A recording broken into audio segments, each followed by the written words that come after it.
अब आपने मन को साइड में रखा, मन में जो भी बातें चल रही थी आपने मन को साइड में रखा। अब आप एक आत्मा हो, अब आपका ध्यान सिर्फ आत्मा पे आ गया कि मैं एक दिव्य आत्मा हूं, मैं चैतन्य आत्मा हूं, और इसके ऊपर ही मेरा फोकस है कि बस अब मैं प्योरेस्ट आत्मा हूं।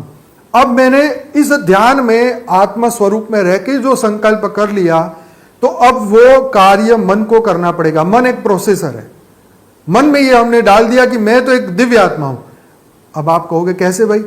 जैसे आपको एक साधु संत ने एक आशीर्वाद दे दिया कि जा तेरा अब भला होना शुरू हो जाएगा, हमने इस बात को एक्सेप्ट कर लिया, यस अब तो महाराज जी ने बोल दिया अब तो काम होना ही होना है, तो यस हमने ऊर्जा बदल दी, हमने सकारात्मकता की ओर ले गए।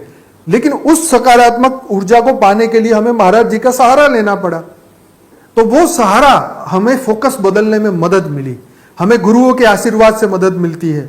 हम वो आशीर्वाद से अपना पूरा फोकस बदल लेते हैं, क्योंकि हमें एक आदत पड़ी है कि हम अपनी, क्योंकि हम मन से बाहर नहीं निकलते, इसलिए हमें किसी और की, जो दिव्य आत्माओं की हमें जरूरत पड़ती है, उनके आशीर्वाद की जरूरत पड़ती है, हमें उनसे फोकस लेना पड़ता है ध्यान को बदलने के लिए।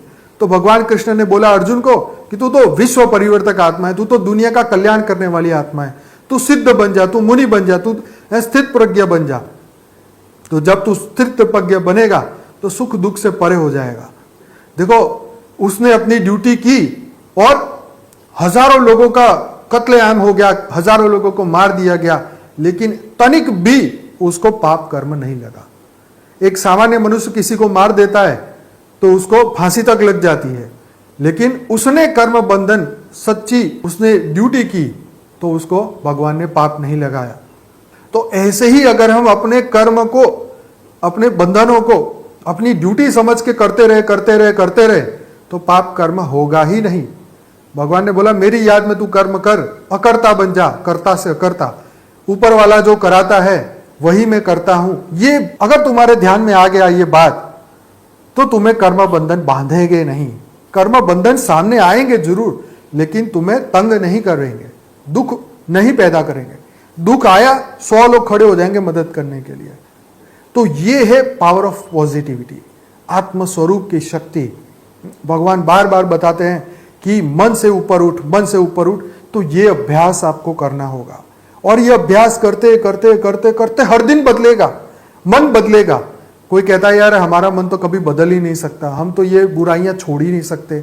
100% छोड़ सकते हैं। आज इतनी सारी संस्थाएं कार्य कर रही है, चेन स्मोकर जो इतनी स्मोकिंग करते हैं उनको हैबिट कैसे हटाते हैं, उनकी हैबिट, कोई शराब पीता है उसकी हैबिट कैसे हटाते हैं। उसको बोलते हैं कि जब तुझे पीना है तो तू पी रहा है तब ये सोच, शराब पी रहा है तब ये सोच कि ये तो बहुत बुरी है और मैं एक दिन इसको छोड़ दूंगा, छोड़ दूंगा, छोड़ दूंगा। इसको रिपीट करता जा, भले अभी नहीं छूट रही, लेकिन एक दिन ऐसा आएगा, मन मजबूत हो जाएगा और तू उसे छोड़ देगा। तो ऐसे ही मैं सकारात्मक आत्मा हूं, दिव्य आत्मा हूं, चैतन्य आत्मा हूं, मैं देवात्मा हूं, मैं जागृत आत्मा हूं, मैं ब्रह्म स्वरूप आत्मा हूं। क्या ये बनना इम्पॉसिबल है? डेफिनेटली पॉसिबल है।